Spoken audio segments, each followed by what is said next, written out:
Şu bizden Erkin Asya Radyosu'nun tekrarı. Abikim Baki Efendi'ne sakine çıkıp iki kez bir mübarek söz kılışını bekliyoruz.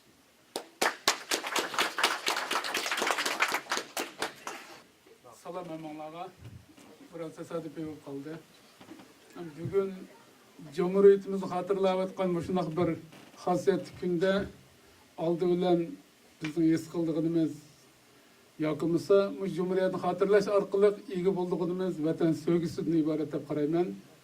Meyli bizdek sakılık akırganlar bolsun, meyli emdi ömürlep жүрген ballarımız bolsun. Hemimiz birli maksat üçün yana vatan sevgisi üçün bu yerge toplanıp otladık. Ecdatlarımızın enlerini eslavatımız, şiirin çıraylık küllerini eslavatımız, bugünkü tatvatkan dert azaplarımızını şikayet kıvatımız. Ben oylayman bu vatan sevgisi chetteldikilerge, bulup mu bizdek Amerika'da, garip dünyasında musafir garip olup yürüyotkan Uygurlarını isteyitken vaxtıda en mühim narsa vatan sevgisinin konkretli ifadeleri hakkında toxtalman ben mening toxtalishni muvaffaq ko'ryapman. Vatan sevgisi menimcha oldi bilan iman deb ifodalanadi. Biz ajdodlarimizdan hozir qadar pok bir iman bilan yashab kelgan ekanmiz. Oiladan tortib ishimizgacha, harakatimizdan tortib so'zimizgacha, xiyolimizdan tortib ideyamizgacha hammasida imonimizni yutamsakla biz vatan sevgisini qalbimizda yaxshi saqlay olamiz deb o'ylayman. Albatta vatan sevmekning o'zi iman cümlesidir. İkincisi, vatan sevganning ifodasi, en konkret ifodasi düşmanga bo'lgan nafrat ifodalanadi. Düşmanimiz Xitoy ve Xitoy g'olchilari. Hozir ishimizda yiqib yurgan asıl g'olg'ul so'zlar bor. Xitoyning bir g'olchisi Muzaffar keldi ketdi deb anglayapmiz. Ben anlagan bas münazirlarning o'zini qaraganda xalqimizning bulupmu Amerika'daki qarindoshlarimizni irodasi nihoyat yuksak hushyor bo'libdi. Kemmay turib, hamma odam tayyorlik qilishga boshladi, g'azablanishga boshladi, nafratlanishga boshladi. Uningga kulib boquvchilar, o'g'irlash ko'rishaychi deganlarmi buning puchqoqqa mümkindi. Ya'ni xalqimizda dushmanga nisbatan nafrat mushunda konkretni bo'lishi kerak deb o'ylayman. Hamda düşman Xitoy. Xitoy hozir bizga mavhum. Çünkü elçixonasini verib temaga tukagan bilan ikki tal tashatolmaymiz.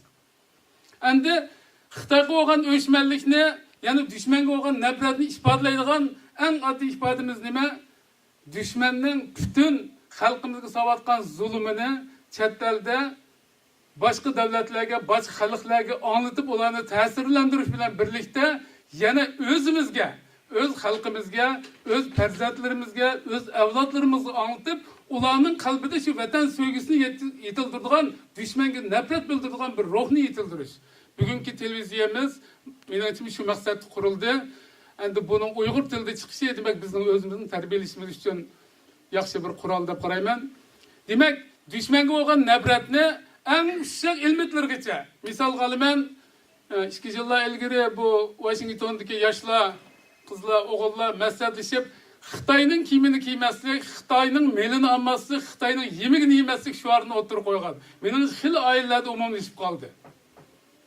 Desen açık su digenimi biz köymegili 2-3 yıllar bulup kaldı. Ruhsat kılmaydı ballarımız, biz tesadüf tetbak aytıyor desek mi? Muşu küçük ruh.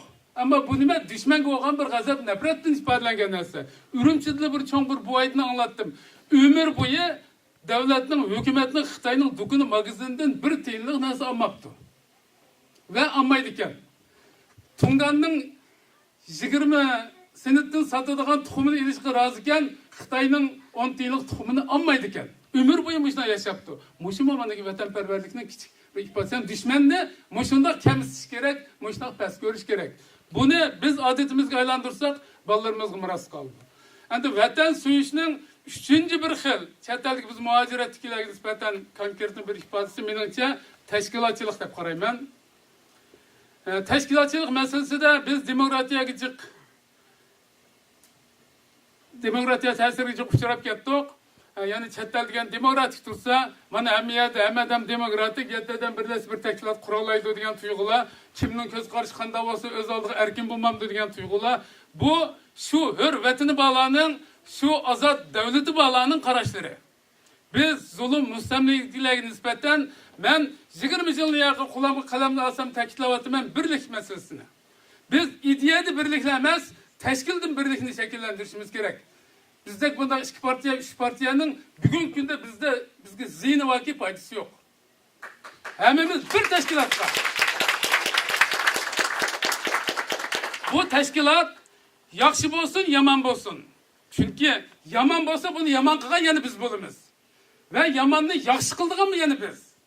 Bugün dünyada akını, umumlaşkını, öz abroyunu tiklep, umumi yüzlük, en zor köpçülük Uygur muhacirlerin himayesi erişkini Dünya Uygur Kurultayı.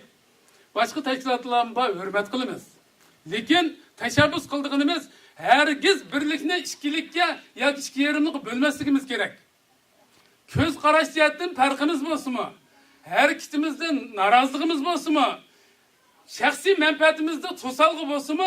Men vatanimni azat kuşun, vatanni suyuş üçün, vatanimning kelgüsü üçün töp koşman deydiken men birlik avaz bilen, birlik hareket bilen oturgu çıkışım gerek deganni avval kalbimizge, yurgimizge tengishimiz gerek. Çünkü her kanda devlet evvel bizning o'xshamagan fikrlarimizga quloq soladi. Tashkiliy jihatga uyushishimizga, ideyaviy jihatga birlik kelishimizga diqqat qiladi. Andan keyin sana hissashlik qiladi. Buni 20 yilning haqqi davlatlar bilan yani teşkilatlarımızın kıvatkan muamelerini aniq gördük. Demek ki ben xulosaga vaqtida demek bütün Uygurlar vatanı suyman deydiganmiz bir teşkilatga uyushayli. Bu birlikni saqlayli ve şu birlik orqali vatan sevgisini ifodalaymiz deymiz. Ahirda bir qo'shib qo'ydiganim vatan sevgisining yana bir konkretni ifodasi oilada. Oilada bir ailening boshlig'i yoki otasi bo'lgan odamning mas'uliyatida boshlanishi. Yani demekçi ben bir ailenin inaklığı, bir ailede farzandlarga ilip verilgan terbiye, yakımız atanın ülgü buluşu, bu vaktiga vaqtida ilki teşkilatını mı, yakımız umumi muhaciratki çoğun guruhunu mu ve bir milletinin mi karakterini, süptini belgilep koyduğun konkret amil olup kaldı. Çünkü bir ailenin içinde imani akide olması ne buludu? Bir ailenin içinde dadısı arak ise, ne içecekse, balısını buldu. Bir ailede dadısı talat yügrep жүрse, öydeki mesuliyetini üstüge alamazsa ne buludu? Ay Allah'ım kudu şunun koksaş. Yani ailede, minin muşu bir aile, minin bir vatinim. Vatinimnin tuncu notusu muşu. Bunu kançılık pepilep, yani ayalını kançılık kadirlep, balını kançılık kadirlep, şununla aklımızını mı acırtıp, vaktimizni mi acırtıp, pulumuzni mi acırtıp, terbiyeliysek, yetekliysek, bu balıdan, bu xotundan yakımız aylık, bu erden ümit var. Yani vatan milletin suyuş için. Eğer bu noktada sel qarab koysak, o vatan bir yaktı kılıp, az sotkucuklar bardağı iş çıkıdı. Köngülsüzlükler buldu, baksızlıklar buldu. Demek vatan suyuş için ailenin suyu demek ben ahırda heminlarının ailesine bakit dileymen.